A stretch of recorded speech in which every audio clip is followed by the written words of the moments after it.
물 한 잔. 여러분은 오늘 몇 번이나 물을 마셨나요? 우리는 당연하게 수돗물을 틀고 정수기 버튼을 누릅니다. 하지만 지금 이 순간에도 누군가에게는 이 문장이 현실입니다. 물 한 잔이 없습니다. 2024년 남부 아프리카에서 6,800만 명이 동시에 도움을 요청했습니다. 대한민국 전체 인구보다 많은 사람들이 물이 없어서 생존을 위협받고 있었습니다. 굶주림도 아니고 전기도 아니고 먼저 무너진 것은 물이었습니다. 그리고 이 절망의 한가운데에서 전 세계가 놀란 이름 하나가 등장합니다. 한국이 아프리카 물 문제를? 그 의문이 경악으로 바뀌는 데까지는 그리 오래 걸리지 않았습니다. 일장 국가 붕괴의 시작. 2024년 남부 아프리카 개발 공동체 SADC에서 발표된 보고서가 국제사회를 얼어붙게 만들었습니다. 긴급 구호 필요 인구 6,800만 명, 5개국 국가재난 선포. 이건 단순한 기근이 아니었습니다. 국가 기능이 동시에 무너지는 재난이었습니다. 물이 사라지자 수력 발전이 멈췄습니다. 전력이 끊기자 병원이 작동을 멈췄습니다. 의료 시스템이 마비되자 냉장 유통이 불가능해졌습니다. 경제가 흔들리자 금융 시스템까지 타격을 입었습니다. 도미노처럼 무너졌습니다. 물, 전력, 병원, 식량, 금융. 2023년부터 시작된 극심한 가뭄은 엘니뇨의 영향으로 더욱 악화되어 40년 만에 최악이 됐습니다. 잠비아, 짐바브웨, 말라위. 이 나라들에서 실제로 사람들이 죽어가고 있었습니다. 물이 없어서요. 물이 없다는 건 마실 물만이 아닙니다. 씻을 물, 요리할 물, 농사지을 물이 모두 없다는 뜻입니다. 한 잠비아 여성의 증언입니다. 물을 구하러 가는데 하루 6시간이 걸립니다. 아이들은 학교에 갈 수 없습니다. 물을 길어야 하니까요. 2장 카리바댐, 멈춰버린 심장. 이 위기의 중심에는 카리바댐이 있습니다. 아프리카 남부의 심장이라 불리던 곳이죠. 1959년 완공된 이 댐은 세계 최대급 인공호수입니다. 잠비아 전력의 80% 이상, 짐바브웨 전력의 상당 부분이 이곳에서 나왔습니다. 그런데 2024년 댐의 수위가 8%로 떨어졌습니다. 사실상 바닥을 드러낸 겁니다. 물이 없으니 터빈이 멈췄고 국가 전력이 붕괴됐습니다. 잠비아에서는 하루 21시간 정전이 일상이 됐습니다. 어떤 지역은 며칠간 완전 암흑이었습니다. 병원에서 수술이 중단됐습니다. 백신과 의약품이 상했습니다. 신생아 인큐베이터와 산소호흡기가 멈췄습니다. 식품 유통망이 붕괴됐습니다. 냉장 운송이 불가능해지자 기업들이 문을 닫기 시작했습니다. 한 짐바브웨 병원 의사의 증언입니다. 발전기로 겨우 응급실만 운영하고 있습니다. 환자들에게 뭐라고 말해야 할지 모르겠습니다. 그날 이후 사람들은 깨달았습니다. 전기는 불편함이지만 물이 없으면 존재 자체가 멈춘다는 것을. 3장 세계가 움직이지 못한 이유. 6,800만 명의 위기. 5개국의 국가재난. 당연히 국제사회가 움직여야 했습니다. 하지만 현실은 달랐습니다. 유엔의 긴급호소는 목표액의 10%만 채워졌습니다. 미국은 대선으로 국내 정치가 분열되어 있었고 유럽은 우크라이나 전쟁으로 손이 가득 찼습니다. 중국은 이미 막대한 투자를 했지만 부채 함정 논란이 문제였습니다. 스리랑카 한반토타 항구처럼 빚을 못 갚아 99년간 운영권을 넘긴 사례가 있었죠. 아프리카 국가들은 이런 전철을 밟고 싶지 않았습니다. 그리고 원조 피로감도 컸습니다. 수십 년간 수백억 달러가 투입됐지만 많은 프로젝트가 실패했기 때문입니다. 학교를 지었지만 선생님이 없었고 병원을 만들었지만 의사가 없었고 정수시설을 설치했지만 부품 고장으로 방치됐습니다. 그때 이상한 소식이 들려왔습니다. 아프리카 대통령들이 서울로 간다. 그것도 25명이나.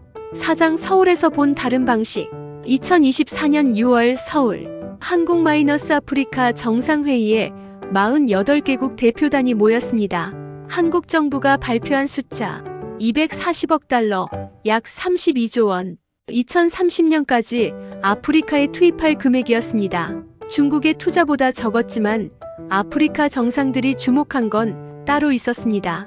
한국이 제시한 5가지 협력 분야. 농업과 식량 안보, 보건의료, 교육과 직업훈련, 디지털 전환, 그리고 마지막 물관리 시스템. 이 단어가 나오는 순간 회의장 공기가 달라졌습니다. 잠비아 대통령이 몸을 앞으로 숙였습니다. 짐바브웨 대표단이 서로 눈빛을 교환했습니다. 말라위 장관이 급히 메모를 했습니다. 한국 대표가 설명했습니다. 우리는 단순히 우물을 파주는 게 아닙니다. 지속 가능한 물 관리 시스템을 구축합니다. 정수, 배수, 재활용까지 포함하는 통합 시스템입니다. 그리고 이 시스템은 AI 기술로 자동 운영됩니다. 고도로 훈련된 기술자가 없어도 작동합니다. 마지막 문장이 핵심이었습니다. 이게 바로 과거 원조의 실패 원인을 정확히 짚은 겁니다. 아프리카에 필요한 건 최첨단 기술이 아니라 작동하는 기술이었습니다. 오장 화성에서 목격한 가능성. 다음 날 아프리카 정상들은 경기도 화성 정수 시설을 방문했습니다. 많은 사람들은 생각했을 겁니다. 외교용 시연이겠지. 현실은 다를 거야. 하지만 화성 정수 시설에 도착한 순간 분위기가 달라졌습니다. 시설 담당자의 설명이 시작됐습니다. 이 정수장은 하루 60만 톤을 처리합니다. 약 200만 명이 사용할 수 있는 양입니다. 이 시스템의 핵심은 자동화입니다. AI가 수질을 실시간 분석하고 정수 공정을 자동 선택합니다. 사람이 일일이 판단할 필요가 없습니다. 한 아프리카 장관이 질문했습니다. 그럼 운영 인력은 몇 명이나 필요합니까? 전통 방식은 50명 이상이 필요하지만 이 시스템은 10명 이내로 운영 가능합니다. 그것도 기본 교육만 받으면 됩니다. 복잡한 결정은 AI가 합니다. 그 순간 한 대통령이 물었습니다. 고장이 나면요? 이게 핵심 질문이었습니다. 아프리카에서 많은 원조 프로젝트가 실패한 이유가 바로 이것이었으니까요. 담당자가 태블릿을 보여줬습니다. 예측 정비 기능이 있어 고장 전에 알려줍니다. 모든 데이터는 클라우드에 저장돼 한국 엔지니어들이 원격 지원합니다. 부품도 표준화되어 현지에서 구할 수 있습니다. 잠비아 대통령의 눈빛이 변했습니다. 이건 단순한 기술이 아니라 그들의 문제를 정확히 이해한다는 증거였습니다. 통제실을 둘러보던 한 장관이 말했습니다. 이 시스템 우리나라에도 설치할 수 있습니까? 담당자가 고개를 끄덕였습니다. 물론입니다. 그것이 우리가 제안하는 협력입니다. 육장 한국도 처음부터 물 강국이 아니었다. 많은 사람이 착각합니다. 한국이 원래 물이 풍부했다고요? 아닙니다. 전혀 아닙니다. 한국은 비가 많이 오지만 강수량의 절반이 여름 3개월에 집중됩니다. 산지가 70%라 비가 와도 빠르게 바다로 흘러갑니다. 1960년대 한국은 가난했습니다. 1인당 GDP가 $100도 안 됐습니다. 상하수도 보급률은 20% 미만이었습니다. 그때부터 한국은 60년간 물과 싸웠습니다. 댐을 짓고 광역 상수도를 만들고 누수를 줄이고 정수 기술을 개발했습니다. 1980년대 누수율 30%가 넘었던 것을 지금은 10% 이하로 줄였습니다. 쉽지 않았습니다. 돈도 많이 들었고 시간도 오래 걸렸고 실패도 많았습니다. 하지만 포기하지 않았습니다. 왜냐하면 물이 없으면 살 수 없으니까요. 이건 선택의 문제가 아니라 생존의 문제였습니다. 이건 수출용 기술이 아니었습니다. 살아남기 위한 기술이었습니다. 그리고 바로 이 점이 한국을 다르게 만들었습니다. 7장 한국이 가져온 건 구조였다. 서울 정상회의 내용을 자세히 보면 한국의 접근은 명확했습니다. 전액 차관이 아닌 무상원조와 우대금융의 결합, 상환기간 최대 40년 거의 무이자, 처음 몇 년은 거치기간, 부채 함정의 위험을 최소화한 구조였습니다. 더 중요한 건 기술 이전이었습니다. 한국은 단순히 시설을 짓고 끝내지 않았습니다. 현지 인력을 교육하고 운영 방법을 가르치고 매뉴얼을 현지어로 번역하고 부품 공급망을 현지에 구축했습니다. 한 한국 관계자의 말입니다. 우리는 물고기를 주는 게 아니라 물고기 잡는 법을 가르치는 겁니다. 그래야 우리가 떠난 뒤에도 시스템이 계속 작동합니다. 이게 과거 원조와의 차이점입니다. 과거에는 선진국이 시설을 뚝딱 지어놓고 갔습니다. 자, 이제 알아서 쓰세요. 처음엔 잘 돌아가다가 고장나면 끝이었습니다. 한국의 방식은 달랐습니다. 처음부터 현지인들이 직접 운영할 수 있도록 설계했습니다. 그리고 한국은 성공 사례를 직접 보여줬습니다. 한국 자체가 원조를 받던 나라였으니까요. 1950-60년대 한국은 세계에서 가장 가난한 나라 중 하나였습니다. 실제로 가나가 한국보다 부자였던 시기가 있었습니다. 한국의 메시지는 명확했습니다. 우리도 여러분과 같았습니다. 가난했고 기술이 없었습니다. 하지만 해냈습니다. 여러분도 할 수 있습니다. 8장 중국과 다른 점. 중국은 아프리카에 훨씬 더 많은 돈을 투자합니다. 그런데 왜 한국이 주목받았을까요? 첫째, 조건의 차이입니다. 중국의 차관은 상업적 조건입니다. 이자율이 높고 상환 기간이 짧습니다. 그리고 공사를 중국 기업이 맡고 자재도 중국에서 가져오고 노동자도 중국인을 씁니다. 결과적으로 아프리카에 남는 건 빚과 건물뿐입니다. 기술은 이전되지 않고 일자리도 많이 생기지 않습니다. 한국의 방식은 다릅니다. 현지 기업과 협력하고 현지 노동자를 고용하고 기술을 이전합니다. 단기적으로는 비용이 더 들지만 장기적으로는 현지의 역량이 쌓입니다. 둘째, 규모의 적정성입니다. 중국은 거대한 프로젝트를 선호합니다. 수십억 달러짜리 철도, 수백억 달러짜리 항만. 눈에 확 띄는 대형 인프라죠. 하지만 관리가 어렵고 부채 규모가 커지고 유지 비용도 많이 듭니다. 한국은 적정 규모의 프로젝트를 선호합니다. 지역 단위로 필요한 것을 정확하게 만듭니다.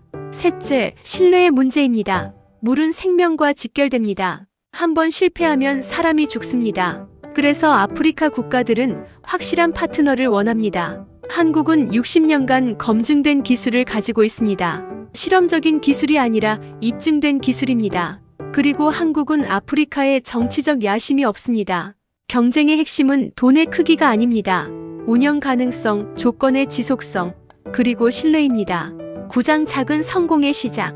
2024년 말 잠비아 루사카 외곽에 첫 프로젝트가 시작됐습니다. 규모는 크지 않았습니다. 하루 5만 톤 처리, 약 15만 명용. 하지만 이 프로젝트는 특별했습니다. 왜냐하면 처음부터 끝까지 현지인들이 참여했기 때문입니다. 건설 단계부터 잠비아 청년들을 고용했습니다. 단순 노동만 시킨 게 아니라 기술을 가르쳤습니다. 용접, 배관, 전기공사를 실제로 손으로 해보면서 배웠습니다. 시설 운영 인력도 현지에서 선발했습니다. 20대 청년 10명을 뽑아 6개월간 교육했습니다. 교육 내용은 실용적이었습니다. 복잡한 이론보다 실제 작동 방법에 집중했습니다. 2025년 초 시설이 가동됐습니다. 처음엔 한국 전문가들이 옆에서 지켜봤지만 점점 손을 뗐습니다.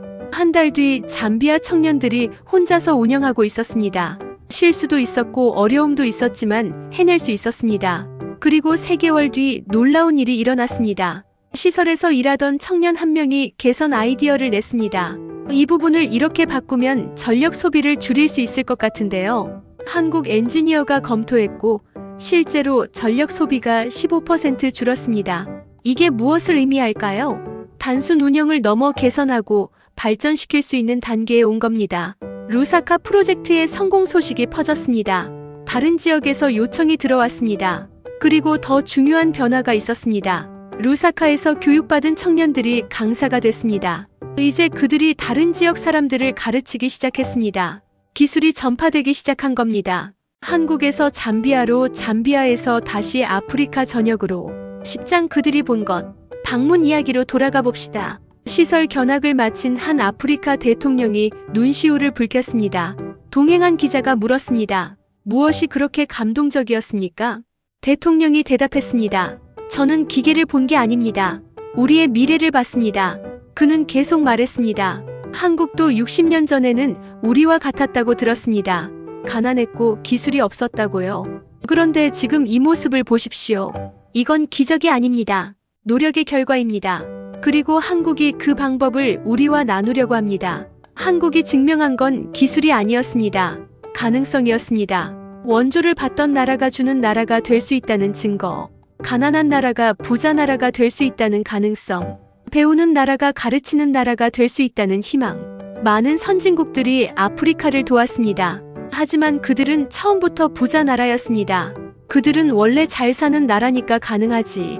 우리는 달라. 하지만 한국은 달랐습니다. 한국은 최근까지 가난했습니다. 그런 한국이 지금은 세계 10위권 경제대국이 됐습니다. 이 변화가 아프리카에 희망을 줬습니다. 한국이 했다면 우리도 할 수 있다. 11장 물에서 미래로. 물 프로젝트는 시작일 뿐입니다.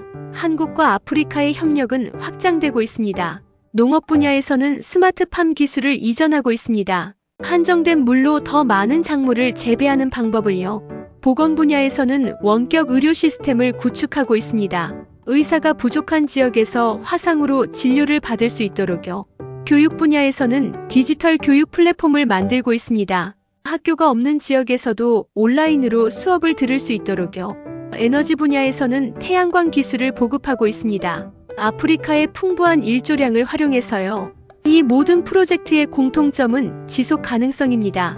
일회성 지원이 아니라 지속 가능한 시스템을 만드는 데 집중하고 있습니다. 2025년 말 기준으로 한국의 지원으로 건설된 정수시설이 5개국에서 가동되고 있습니다.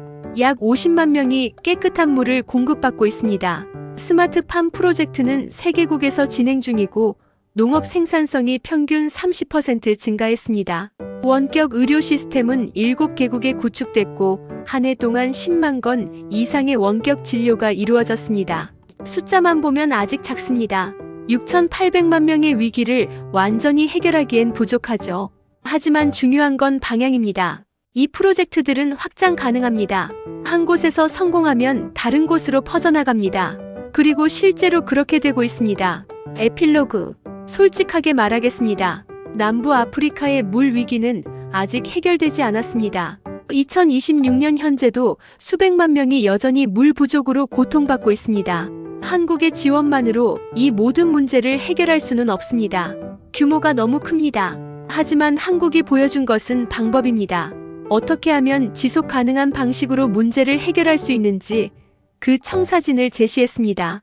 그리고 이 방법이 다른 나라들에게도 영감을 주고 있습니다. 일본이 비슷한 프로그램을 발표했고 유럽연합도 움직이기 시작했고 심지어 중국도 변화하고 있습니다. 한국의 작은 시도가 국제개발 협력의 패러다임을 바꾸기 시작한 겁니다. 여러분, 오늘 물을 마실 때 잠시 생각해 보세요. 이 물이 얼마나 귀한지를요. 그리고 이 물을 당연하게 마실 수 없는 사람들이 있다는 것을요. 우리 모두가 큰 기부를 하거나 아프리카에 갈 수는 없습니다.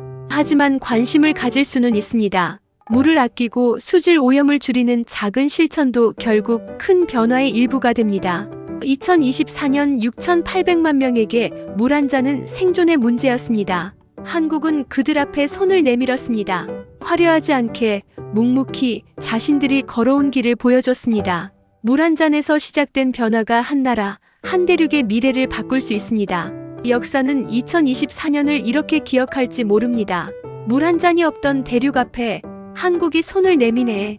이건 끝이 아니라 시작입니다. 한국과 아프리카의 이야기는 이제 막 시작됐습니다. 중요한 건 크기가 아니라 진심입니다. 얼마나 주느냐가 아니라 어떻게 주느냐입니다. 물 한 잔에서 시작된 변화, 그 변화는 계속됩니다. 감사합니다.